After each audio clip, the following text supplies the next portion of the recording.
Slank menggelar launching album dengan konsep yang cukup unik. Bertempat di gang potlot dengan nuansa seperti di lembaga pemasyarakatan, Slank menyerukan kepada para pembajak bahwa mereka akan masuk penjara apabila terus melakukan kegiatan ilegalnya. Kita mau apa ya namanya, pengen nggak biasa aja sebetulnya kan launching biasanya, ngomong-ngomong, nerangin lagu, nerangin album, ngeband gitu kan. Kali ini kita enggak, kita mau.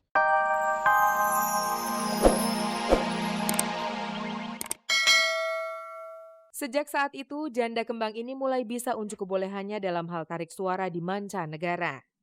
Di kelompok itu pula kemudian Marini bertemu dengan Didi Haju, pemain keyboard The Step yang pada 6 Agustus 72 resmi jadi suaminya. 2 tahun kemudian, pasangan ini dikaruniai seorang anak perempuan yang diberi nama Shelomita Sulistiani. Setahun kemudian, tepatnya tahun 75, Marini dilirik Wim Umbo, sutradara ternama, untuk memerankan tokoh Sarah dalam film berjudul Cinta. Tak dinyana, ternyata debut Marini di layar perak cukup memukau dan mendapat sambutan istimewa, hingga akhirnya pada Festival Film Indonesia tahun 76 di Bandung, ia memperoleh predikat aktris pendatang baru terbaik dan menggondol hadiah The Excellent Actress pada Festival Film Asia di Busan, Korea Selatan. Ini tahun 74,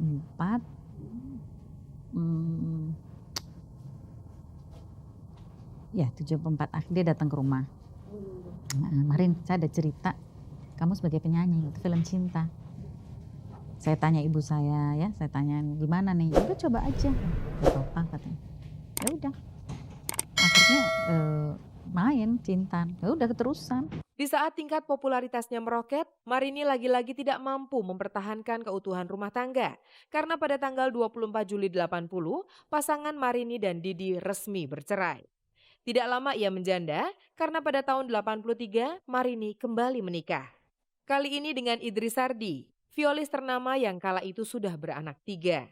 Sayang pernikahannya yang ketiga ini pun tidak mampu bertahan lama, karena pada 4 Maret 99 mereka resmi bercerai. Dan yang mengejutkan, di akhir tahun ini Marini berencana untuk kembali menikah yang keempat kalinya, dan kali ini dengan Burhan Abdullah, duda 4 anak berusia 55 tahun yang kini menjabat Kepala Kantor Pelayanan Pajak Jakarta. Saya jujur ya, dari awal pertama kenal beliau, saya udah tertarik. Tertarik dalam arti kata gini, saya kan kenal orang banyak ya, teman apa, tapi beliau ini memberikan kesan pada saya, enak diajak ngomong gitu. Ngomong apa-apa kemana, sense of humornya tinggi ya, terus itu yang saya selalu bilang dia smart. Kapan tepatnya mereka meresmikan pernikahan? Inilah jawaban 2 pasangan yang sudah cukup matang itu kepada kami. Gini, sebenarnya kita di umur seperti kita maunya sih secepat mungkin ya, nggak bisa besok-besok sih ya. Cuman kita kan punya keluarga, ada anak-anak dan anak-anak saya minta supaya setelah Lebaran aja. Enggak, supaya apa? Supaya kita ada waktu untuk bisa bersama-sama tuh lebih saling mengenal. Lebih saling dekat mengenal. Kan ini kan blitzkrieg nih kita nih. Cepat sekali ya. Anak-anak juga yang kaget, semua juga pada kaget. Kita aja kaget ya. Pemirsa, pastikan Anda masih setia bersama kami di Kabar-Kabar Minggu. Tayangan yang khusus kami rancang untuk Anda di mana saja Anda berada. Fla Priscilia, anggota grup band Tofu yang sering sekali berganti warna rambut ini, ternyata punya hobi memelihara kucing. Sudah berapa lamakah dia menjalani hobinya itu? Mari pemirsa bersama-sama kita saksikan saja liputannya berikut ini. Cintaku pada kucing. Kalau ada lagu tentang kucing dan pas dengan karakter suaranya, barangkali Fla akan suka menyanyikannya. Vokalis dari grup musik Tofu ini memang sangat mencintai kucing apapun. Kalau buat gue sih kucing di sampah yang udah jelek aja tetap lucu. Anda dengarkan, kucing apapun dicintainya. Kesukaannya pada si Meong tumbuh ketika usianya baru 2 tahun. Mungkin ini turunan dari mamanya yang juga sangat menyukai kucing. Waktu itu aku umur 2 tahun, 3 tahun aku udah punya, pokoknya gantiannya terus. Di Indonesia juga selalu punya kucing. Selalu punya kucing pokoknya, dan ganti-ganti. Ada dari yang kampung, aku pencinta semua jenis kucing. Walaupun kampung, Persian, Chinchilla, terus British Shorthair, apapun, semi Angora, segala macam aku suka, yang penting kucing. Sedemikian cintanya Fla pada kucing, hewan ini menjadi pelariannya di saat lelah.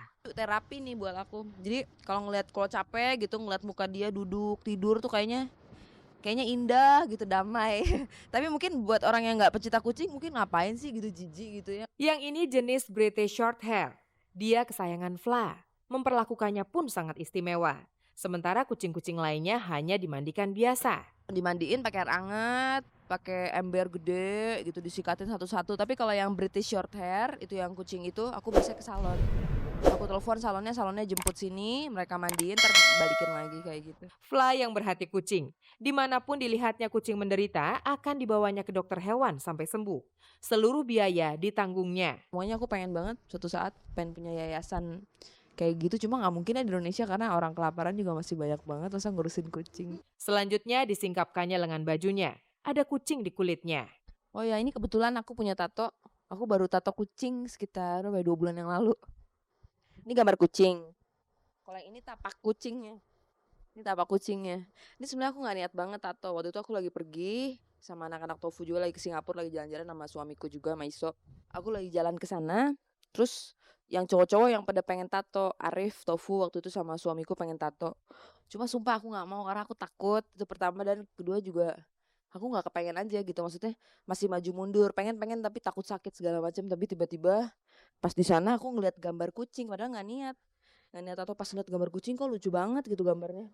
Terus aku bilang gue mau kalau tatonya kucing sama tapak kucing. Ya udah akhirnya ditato ini sebentar kok, cuma setengah jam lah, 40 menit. Yang ini tatonya cuma 15 menit. Kucing kan ada bermacam warna. Kasih dong tato lagi yang warnanya lain. Enggak, ini udah cukup, nggak bakal nambah tato. Serem juga soalnya. Punya tato juga rada serem, apalagi di sini kan, tuh kalau lagi nyusuin anak gue gimana? Gue mesti pakai bedak. Mama punya tato. Bicara tentang bayi, bagaimana kalau anakmu nanti terserang virus kucing? Rasa ketakutan sih ada, pengen periksa tokso aja, cuma sampai sekarang belum sempet. Dan belum hamil sih, jadi nyantai aja. Jadi aku nggak apa-apa, yang penting kucingku kan aku mandiin. Fla memang menyukai kebersihan. Meskipun banyak kucing di rumahnya, tapi tempat ini tetap bersih dan tidak bau. Pemirsa, pastikan Anda masih setia bersama kami di Kabar-Kabari Minggu, spesialis penyaji kabar-kabar seputar dunia artis, tokoh, dan juga hiburan. Dan kabar yang ini sayang sekali kalau Anda lewatkan. Slank menggelar launching album dengan konsep yang cukup unik. Bertempat di gang potlot dengan nuansa seperti di lembaga pemasyarakatan, Slank menyerukan kepada para pembajak bahwa mereka akan masuk penjara apabila terus melakukan kegiatan ilegalnya. Kita mau apa ya namanya, pengen nggak biasa aja sebetulnya kan. Launching biasanya ngomong-ngomong, nerangin lagu, nerangin album, ngeband gitu kan.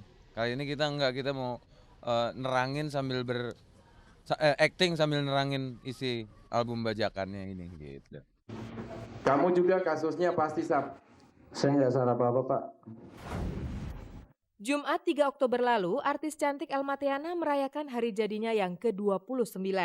Masih dalam kesempatan yang sama, artis beranak satu itu juga sekaligus mengadakan acara syukuran rumah barunya di Jalan Jamrut, Pondok Labu, Jakarta Selatan. Konon kabarnya gara-gara obsesi pasangan muda ini yang terlalu ngoyo untuk memiliki rumah baru, sempat membuat hubungan keduanya menjadi renggang. Ya, Elma dan saya itu memang merencanakan membuat sesuatu ini memang sehingga waktunya habis semua. Saya buat rumah tuh waktunya kan cukup singkat gitu loh. Dalam waktu singkat itu waktunya memang saya curahkan untuk di rumah ini. Nah, istri saya kebanyakan kegiatan di luar. Nah, mungkin hal-hal seperti itu yang membuat komunikasi kita jadi kurang. Geram dan jengkel, itulah ekspresi yang secara spontan muncul saat penyanyi dangdut Iyeth Bustami diberitahu kalau dirinya kembali menjadi korban bulan-bulanan gosip. Pasalnya, ketenangan yang baru saja ia dapatkan kini lagi-lagi kembali terusik. Oleh karena itu, pelantun tembang Laila Canggung ini bertekad untuk mencari tahu siapa dalang di belakang semua ini. Saya yakin pasti ada seseorang di belakang semuanya ini. Dia hanya ingin menjatuhkan saya, membuat fitnah, mencemarkan nama baik saya. Saya yakin saya akan cari tahu siapa orang ini, siapa di belakang semuanya ini. Untuk memuluskan niatnya itu, kabarnya ia telah membentuk sebuah tim penyidik beranggotakan 5 orang anggota kepolisian. Dan konon kabarnya lagi, salah satu dari kelima tim penyidik tersebut berasal dari kepolisian di Raja Malaysia. Beneran nih kabarnya? Saya punya tim untuk menjaga saya. Ada deh. Masa sih saya nggak. Kalau saya udah merasa takut, udah pasti dong saya ada pengawalan kemana-mana gitu loh. Di tengah pro dan kontra seputar goyang pinggul yang belakangan marak di berbagai event hiburan, pengusaha sekaligus pemusik Setiawan Jodi justru berani menggelar event budaya yang lebih heboh. Buktinya dalam acara yang diberi tajuk From Uzbekistan with Love itu, ada beberapa segmen tarian.